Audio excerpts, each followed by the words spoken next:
காவிரி விவகாரம் குறித்து விவாதிப்பதற்காக கர்நாடக முதலமைச்சர் சித்தராமையா தலைமையில் அமைச்சரவை கூட்டம் துவங்கி நடைபெற்று வருகிறது. இதுகுறித்த கூடுதல் தகவல்களை தருகிறார் நமது செய்தியாளர் பாரதிராஜா. பாரதிராஜா, வணக்கம். நீங்க சொல்லுங்க, இப்ப அமைச்சரவை கூட்டத்தில் என்னென்ன விஷயங்கள் பத்திலாம் விவாதிக்கப்படுகிறது? அதாவது தற்போது உச்சநீதிமன்ற உத்தரவுப்படி தமிழகத்திற்கு தண்ணீர் இன்று திறந்துவிடப்படுமா திறந்துவிடக்கூடாதா என்பது குறித்து தான் இந்த முக்கியமான இந்த விவாதம் நடைபெற்று வருகிறது. ஏன்னா இப்போ இருக்கிற தண்ணீர், அதாவது கபினி, கேஆர்எஸ், ஆரங்கி இந்த அணைகளில் இருக்கிற தண்ணீர் ஏற்கனவே தீர்ந்துவிட்ட நிலையில் ஏமாவதியில் இருக்கிற தண்ணீர் தான் கபினிக்கு திறந்து விடப்பட்டு அங்கிருந்து தமிழகத்துக்கு திறந்து விட வேண்டிய சூழ்நிலை இருக்குது.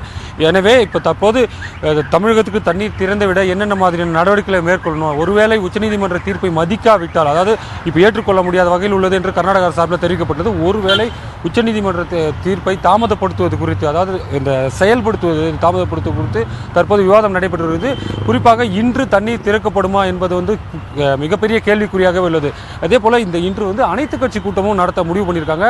இந்த கூட்டத்திற்கு பிறகுதான் தண்ணீர் திறந்து விடப்படுமா என்பது குறித்தும் தெரிய வரும்.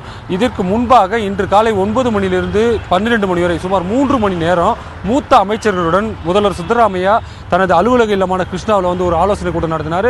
அதில் என்னென்ன பேசப்பட்டது அப்படின்னு சொல்லப்படுதுன்னா, தற்போது உள்ள சூழ்நிலையில் தமிழகத்திற்கு தண்ணீர் திறந்து விடுவதை நிறுத்தி வைக்கணும், மறுசீராய்வு முனையை தாக்கல் செய்யணும் அப்படின்றத மூத்த அமைச்சர்கள் வலியுறுத்தினதாக தற்போது தகவல் எழுது. தற்போது நடந்து வரும் அமைச்சரவை கூட்டத்தில் இந்த தண்ணீரை தமிழகத்திற்கு திறந்து விடுவதை தாமதப்படுத்துவது குறித்து முக்கியமாக விவாதிக்கப்பட்டு வருகிறது.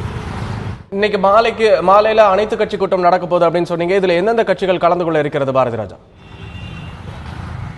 அதாவது அனைத்து கட்சிகள் கூட்டம் இதற்கு முன்னாடி பார்த்தீங்கன்னா, இந்த உச்சநீதிமன்றத்தை முதல் தீர்ப்பு 5ஆம் தேதி வழங்கப்பட்டது.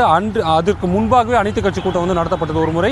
அதன் பிறகு உச்சநீதிமன்ற தீர்ப்பை 5ஆம் தேதி வழங்கிய தீர்ப்புக்கு பிறகு அதை செயல்படுத்துவது குறித்து ஒரு அனைத்து கட்சி கூட்டம் நடத்தப்பட்டது.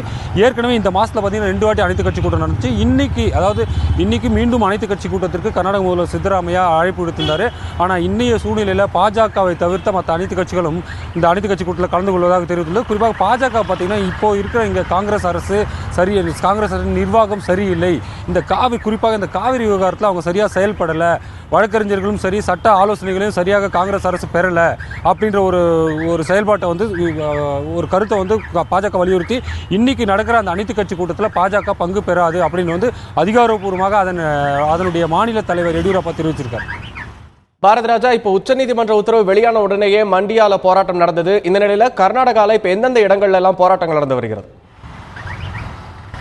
அதாவது இந்த காவிரி டெல்டா மாவட்டங்கள் முழுவதுமே இப்போ தற்போது போராட்டம் நடந்து வருது. குறிப்பாக சொல்லணும்னா மண்டியாவில் நேற்றிலிருந்தே போராட்டம் தொடங்கி நடந்து வருது.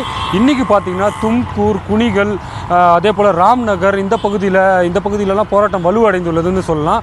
குறிப்பாக இந்த ராம்நகர் என்று சொல்லப்படுறது நம்ம மேகதாட்டு, அதாவது இறுதியாக கர்நாடக எல்லை கடக்கும் ஒரு மாவட்டமாக இருக்கிறது இங்கே கர்நாடகாவில். அந்த பகுதியில் இன்றைக்கி போராட்டம் அதிக அளவில் இருக்குது. அதே போல் பெங்களூர்லேயும் இந்த கன்னட அமைப்பினர், குறிப்பாக சொல்லணும்னா இந்த வாட்டாள் நாகராஜ் அவர்கள் உச்சநீதிமன்ற தீர்ப்பு நகலை கிழித்து, அதுவும் விதானசௌதா 144 தடை உத்தரவு இருக்கும் பகுதிக்கு அந்த பகுதிக்குள் நுழைந்து அந்த உச்சநீதிமன்ற தீர்ப்பு நகலை கிழித்து எறிந்து வச்சு சென்றிருக்காரு. அவரை போலீஸ் கைது செய்திருக்காங்க. இதே போல் பெங்களூரின் பல்வேறு பகுதிகளில் ஆனந்தராவ் சர்க்கிள், கேஆர் சர்க்கிள் உள்ளிட்ட பல்வேறு பகுதிகளில் இந்த கன்னட ரட்சண வேதி அமைப்பினர் போராட்டம் நடத்தி வருவார்கள். மொத்தத்தில் மீண்டும் ஒரு பதற்றமான சூழ்நிலையை இந்த கர்நாடகா தற்போது இந்த காவிரி விவகாரத்தில் எட்டியிருக்குதுன்னு சொல்லலாம்.